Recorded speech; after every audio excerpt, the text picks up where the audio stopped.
Hi friends, welcome to my channel చిన్నారి కథలు. Friends, అందరూ ఎలా ఉన్నారు? బాగున్నారా? నేను కూడా చాలా బాగున్నాను ఫ్రెండ్స్. మీరు కూడా చాలా బాగుండాలి. ఫ్రెండ్స్, చిన్న రిక్వెస్ట్, ఫస్ట్ టైం మా ఛానల్ చూస్తున్నట్టయితే ప్లీజ్ ఒక లైక్ చేసి వీడియో చూడండి ఫ్రెండ్స్. మీరు ఇచ్చే ఒక లైక్ మా ఛానల్ ఎంతో గ్రోత్ అవ్వడానికి చాలా మోటివేషన్గా ఉంటుంది ఫ్రెండ్స్. ఇలాంటి చిన్న చిన్న కథలు, పెద్ద పెద్ద కథలు, చిట్టి కథలు చెప్పుకోవడానికి చాలా చాలా అంటే చాలా ఉపయోగపడుతుంది ఫ్రెండ్స్. ఈరోజు రెండవ రాత్రి చెప్పిన కథ, జీవరత్న ఉంగరం కథ. మర్నాడు చిన్న రాకుమారి శోభనం గదిలో ప్రవేశించింది. మంత్రి కుమారుడు కుశాగ్ర బుద్ధి ఆమెను ఆహ్వానించి, మనోరమణి, మనకు కలయిక పొన్నగదు. నిన్నను ముహూర్తకాలం మించిపోయింది. మంచి కథ చెప్తాను విను. మనోరమణి అలకాపురాన్ని పరిపాలిస్తున్న అలకేశ్వరుడికి ఒకగానొక కుమారుడు. ఆయుష్ తీరి మహారాజు మరణ తమ్ముడు రాజ్యభారాన్ని చేపట్టాడు.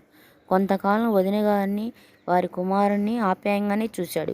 కాలక్రమేణా శంక, భయం అంకురించి వాళ్ళని దేశం నుండి బహిష్కరించాడు.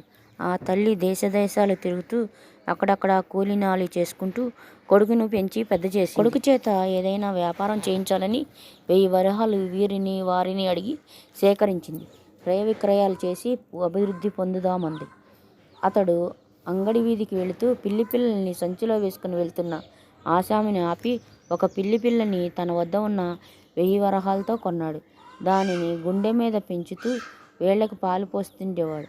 తల్లి వాని తెలివి తక్కువతనానికి విచారించి మళ్ళీ 1000 వరహాలు పోగు చేసి జాగ్రత్తగా వ్యాపారం చేయమని సలహా ఇచ్చింది.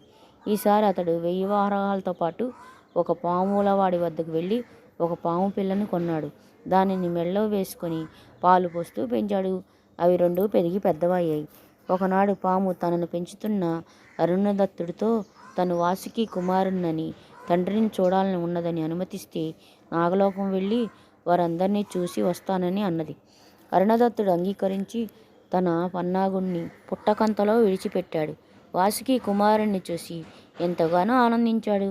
కొన్నాళ్ల తర్వాత పన్నాగుడు తన పెంపుడు తండ్రి అరుణదత్తుడి వద్దకు భూలోకానికి వెళ్ళిపోతానన్నాడు. వాసుకి కలవరపడ్డాడు.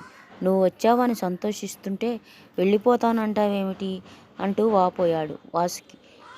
పన్నాగుడు తన పెంపుడు తండ్రి ప్రేమాభిమానాలను, గుణసంపదను వివరించాడు. వాడిని చూడాలని ఉన్నదని తీసుకురమ్మన్నాడు. వాసుకి అరుణదత్తుడిని నాగలోకానికి తీసుకువచ్చాడు. వాసుకి సర్వమర్యాదలు చేశాడు. భూలోకానికి సాగనంపుతూ నీకేం కావాలో కోరుకోమన్నాడు. వాసుకి చేతికి ఉన్న ఉంగరం కావాలని కోరుకున్నాడు.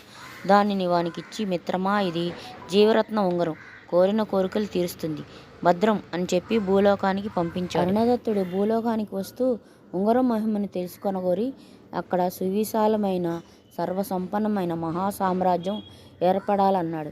క్షణంలో మంత్రి, పురోహిత, సైనిక దళ సమేత సామ్రాజ్యం ఏర్పడింది. సద్గుణవతి, సౌందర్యవతి అయిన భార్య కావాలనుకున్నాడు.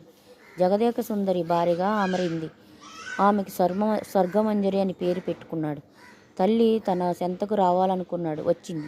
అందరూ హాయిగా జీవిస్తున్నారు.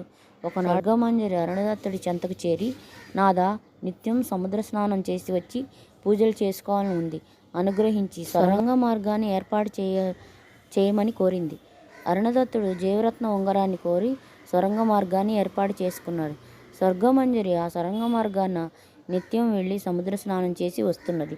ఒకనాడు స్నాన సమయంలో తలముడి చిక్కుముడి విప్పుకుంటూ రాలిన శిరోజాలను చుట్టజుట్టి సముద్ర తీరాన పారవేసింది. కొన్నాళ్ళ తర్వాత ఆ దేశపు రాజు సముద్ర ఒడ్డున గల శిరోజాల ముడిని చూచాడు. ఈ వన్యచిన్నెల కుంతలాలున్న స్త్రీని భారీగా పొందాలనుకున్నాడు. ఆమెను తెచ్చిన వారికి అపూర్వమైన కానుకలు ఇస్తానని ప్రకటించాడు. ఒక అవ్వ రాజుని చేరి ఆ చిన్నదాన్ని తీసుకువస్తానని ఆ వెంట్రుకల ముడి దొరికిన తావు తెలుసుకుని బయలుదేరింది. ఆ సముద్రం ఒడ్డునే తిరుగాడు స్నానానికి వచ్చిన స్వర్గమంజరిని చూసింది. బుల్లిగా ఏడుస్తూ చెంతకు వెళ్ళి, నీవు నా బిడ్డలా ఉన్నావు, అది నన్ను వదిలి దివికి వెళ్ళిపోయింది. చావలేక బతకలేక కొట్టుమిట్టాడుతున్నాను. పేదరాలనని ఆమెకు జాలి కలిగేలా వ్యవహరించింది. నేనే నీ బిడ్డను అనుకో అని ముదుసలిని అంతఃపురానికి తీసుకొచ్చింది. ఉంగరం సంగతి తెలిసి కళ్ళబొల్లి మాటలు చెప్పి ఆ ఉంగరం నీ చేతికి పెట్టుకొని నా కుమార్తెగా చూపించమని కోరింది అవ్వ. ఆ ప్రకారం అరుణదత్తుడి వద్ద నుండి ఆ ఉంగరం తీసుకుని అవ్వకు చూపించింది. కళ్ళు కద్దుకునే మిషతో దాన్ని తీసుకొని దాని ప్రభావంతో స్వర్గమంజరిని తీసుకొచ్చి దేశప్రభువు ప్రద్యుమ్నుడికి వద్దకు తీసుకుపోయింది.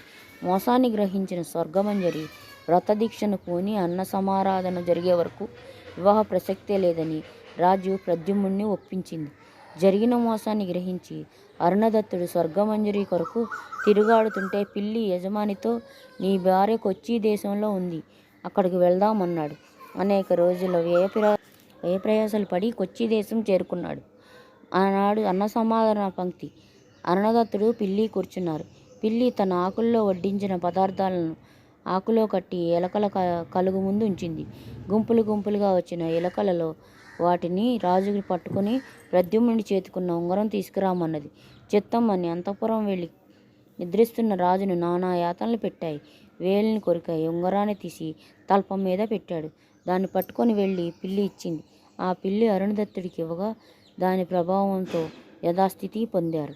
పన్నాగుడు ప్రద్యుమ్నుడిని హతమార్చాడు. అందరూ సుఖంగా జీవించారు. ఓ రాజకుమారి, అటువంటి గుణసంపన్నుని అదృష్టవంతుడిని నువ్వు పెళ్ళాడాలన్నాడు. తెల్లవారి ఎవరి వస్తుకి వారు చేరుకున్నారు. ఫ్రెండ్స్, కథ నచ్చిందా? నచ్చితే ప్లీజ్ ఒక లైక్ చేసి వీడియో చూడండి ఫ్రెండ్స్. కామెంట్ చేయండి. కామెంట్ చిన్నదో పెద్దదో ఒక హార్ట్ సింబల్ అయినా కామెంట్ ఇవ్వండి ఫ్రెండ్స్. షేర్ చేయండి, సబ్స్క్రైబ్ చేయండి ఫ్రెండ్స్. సబ్స్క్రైబ్ చేసి నాకు పక్కనే ఉన్న బెల్ గంట నొక్కండి. ఉంటాను. Bye bye.